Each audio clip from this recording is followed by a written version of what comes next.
예, 계속해서 강의를 이어나가겠습니다. 자, 우리 3장의 내용을 살펴보았죠. 앞선 1, 2장의 이슈를 더 확장시키면서 결국 강조하는 것은 하나님의 절대 주권이었습니다. 이 우주와 자연과 이런 공간, 더불어서 시간마저도 하나님의 절대 주권 아래 있다는 겁니다. 여기에는 인간이 끼어들 틈이 없는 거죠. 그래서 이 세상은 허무하다. 인간의 수고가 허무하다라고 이야기를 하는 겁니다. 결국은 우리 인생에서 우주에서 결정적인 것은 하나님의 행위지 인간의 행위가 아니었던 것입니다. 하나님이 무엇을 하시던 인간이 이에 어떻게 반응하느냐가 중요하다. 그러니까 어떻게 반응하느냐, 주로 이제 허무를 느낀다는 거죠. 허무. 왜냐하면은 결론부터 말하자면 인간이 욕심이 있었기 때문에. 그런데 이제 즐기라라고 합니다. 자, 이 주제를 가지고 제가 한번 쓴 글이 있어서 한번 같이 한번 나눠 보도록 하겠습니다. 예, 제목을 제가 기회를 잡든 놓치든 손흥민처럼이라고 좀 재미있게 붙여보았는데, 예, 요새 손흥민 선수가 아주 잘하고 있죠. 네, 이 글은 아마 재작년인가 작년에 썼던, 그러니까 손흥민이 그 프리미어리그 골 1순위 했을 때, 득점왕이 됐을 때에 제가 썼던 글입니다. 한번 읽어볼게요. 인간이 자기가 죽을 날짜를 미리 알고 산다면 어떨까? 사람이 미래 운명을 알 수 있으면 사는 것이 어땠을까? 아마 인류의 역사는 지금과는 충격적으로 다르게 전개됐을 것이다. 문화, 종교, 과학도 그 셈법이 확연하게 달랐을 것이다. 물론 개인의 인생도 마찬가지. 완벽하게 대비해서 재난을 피할 수도 있고 절호의 기회를 잡아 인생 대박을 맞을 수도 있다. 마침 전도서는 인생의 때가 있다고 한다. 다시 말해서 우리가 때를 알 수 있다면 얼마나 좋을까요? 그러면 우리는 그걸 대비해서 불행도 피하고 또 행운은 잡을 수가 있을 겁니다. 전도서 3장 1절도 이렇게 이야기하죠. 다 때가 있다. 그래서 사람은 때를 알고 싶은 거죠. 그래서 수많은 대중 담론이 인생의 기회, 때를 말하고 있다. 조건이 출중치 못한다 해도 기회만 잘 잡을 수 있다면 운이 바뀌기 때문이다. 다음과 같이 인생의 때를 알 수만 있다면 얼마나 좋을까. 3장 3, 4절 죽일 때 살릴 때 허물 때 세울 때 울 때 웃을 때 통곡할 때 춤출 때 그 기회를 알 수 있다면 정말 인생은 대박을 칠 겁니다. 자, 그래서 성공한 카네기가 이런 말을 하는데 우리는 이걸 아주 좋아합니다. 기회가 눈앞에 나타났을 때, 때가 눈앞에 나타났을 때 이것을 붙잡는 사람은 성공한다. 뜻하지 않은 사고를 극복해서 자신의 힘으로 기회를 만들어내는 사람은 성공한다. 다시 말해서 기회, 때를 만들려는 겁니다. 명언은 대부분 운명의 때를 민감하게 인지하고 확실하게 붙잡아야 한다고 말합니다. 명언 제조가 세뮤얼 스마일스는 만일 기회가 오지 않는다면 스스로 기회를 만들어내라 라면서 우리가 바로 운명, 이 때의 창조자가 되기를 권하고 있습니다. 실제로 이 기회, 때를 잘 잡아서 주식이나 투자로 대박을 터뜨렸다는 이야기도 있지만 정말로 그 기회를 잘 살릴 수만 있으면 얼마나 좋을까요? 하지만 성경은 이 문제에 관하여 과학보다 더 냉철하다. 때가 있는 것은 사실이지만 그 기회를 잡을 수 있는 공식이 완벽할 수 없음을 성서는 정직하게 말하기 때문이다. 전도서는 돌을 흩어버릴 때가 있고 모아들일 때가 있으며 찾아 나설 때가 있고 포기할 때가 있고 간직할 때가 있고 버릴 때가 있다고 말한다. 주식 전문가도 같은 견해를 가지고 있다. 그렇죠? 뭐를 사라 버려라 얘기하죠. 그런데 예외 없는 문법이란 없다. 이 진리는 우리를 불확실성 앞에 또다시 무릎 꿇게 하며 투자 대박은 늘 신화로만 떠돈다.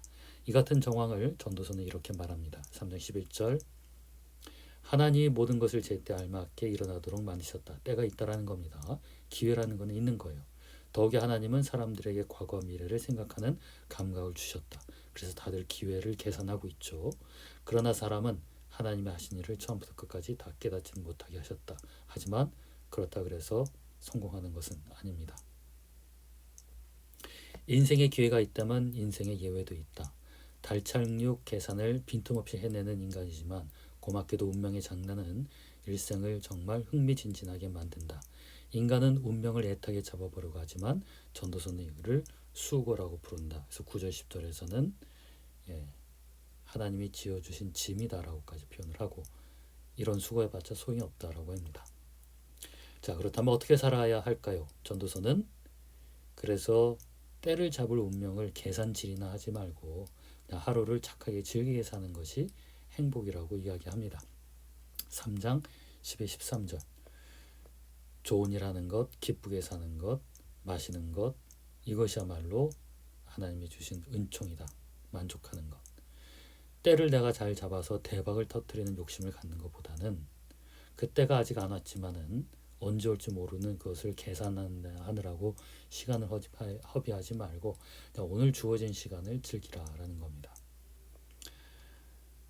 마지막은 한번 그냥 읽어보시기 바랍니다. 손흥민도 마지막 결정적 찬스를 놓쳤는데 웃더라고요. 결국은 즐겼던 거 아닌가라는 생각이 듭니다.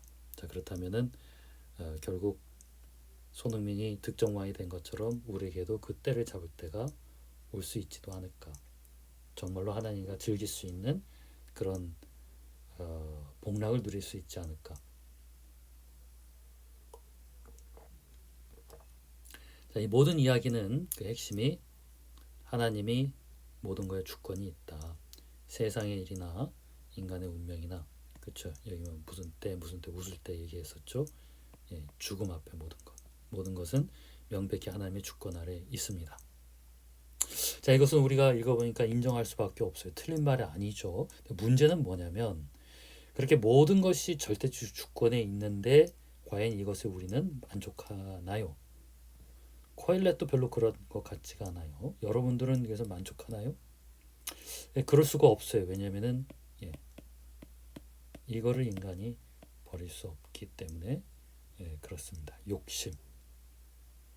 그래서 전도자도 코엘렛도 불평을 했죠. 내가 좀 더 나아야 될 텐데 나는 우매한 자보다 좀 나아야 되고 짐승보다 더 나아야 될 텐데 어떻게 죽음이라는 운명은 우리를 똑같이 만드느냐라고 하면서 그 욕심에 불평을 갖게 됩니다. 자, 이렇게 1장부터 해서 3장까지 우리는 두 번의 논문을 통해서 1장에 있었던 것 3장을 통해서 이 우주와 역사, 시간은 허무하다라는 것을 배웠고요. 이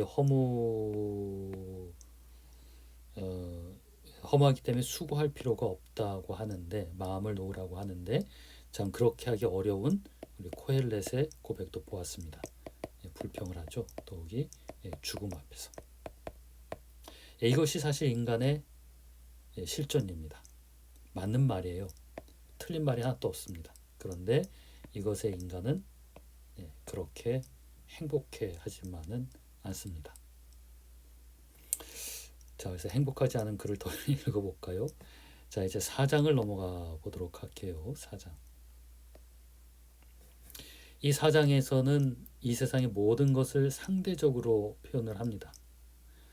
우리 기독교의 정서는 절대성 강조예요. 절대 진리가 있다. 그런데 이 전도서는 고약하게 우리로 하여금 상대성에 눈을 띄게 합니다. 모든 것은 다 상대적이다. 그러면서 4장 1절부터 16절까지 보면 사람 간에 발송하는 상호관계와 그 결과 5가지를 특히 이제 내가 보니 뭐뭐보다 낫다 라는 어떤 표현을 통해서 4가지는 부정적인 것, 1가지는 긍정적인 이야기를 하고 있습니다. 한번 1절에서 5절까지만 한번 본다면 나는 또 세상에서 벌어지는 온갖 억압을 보았다. 억눌리는 사람들이 눈물을 흘려도 위로하는 사람이 없고 억누르는 사람은 폭력을 휘두르는데 억눌리는 사람을 위로하는 사람이 없다. 그래서 나는 아직 살아 숨쉬는 사람보다 이미 숨이 넘어가 죽은 사람이 더 복되다고 말한다. 한마디로 마땅히 이뤄야 될 정의가 없다라는 겁니다. 그래서 그 꼴을 보느니 눈 감고 죽은 사람이 더 낫다. 3절은 더 고약해요. 이 둘보다는 아직 태어나지도 않아서 세상에서 저질러지는 일을 못 보는 사람이 더 낫다라고 이야기합니다. 4절 온갖 노력과 성취는 바로 사람끼리 갖는 경쟁심에서 욕심이죠. 비롯되는 것임을 나는 깨달았다. 그러나 이 수고도 헛되고 바람을 잡는 것 같다. 예, 아까도 제가 욕심을 얘기했는데 결국은 이 욕심을 가지게 되면은 우리가 보는 것이 허무라는 겁니다.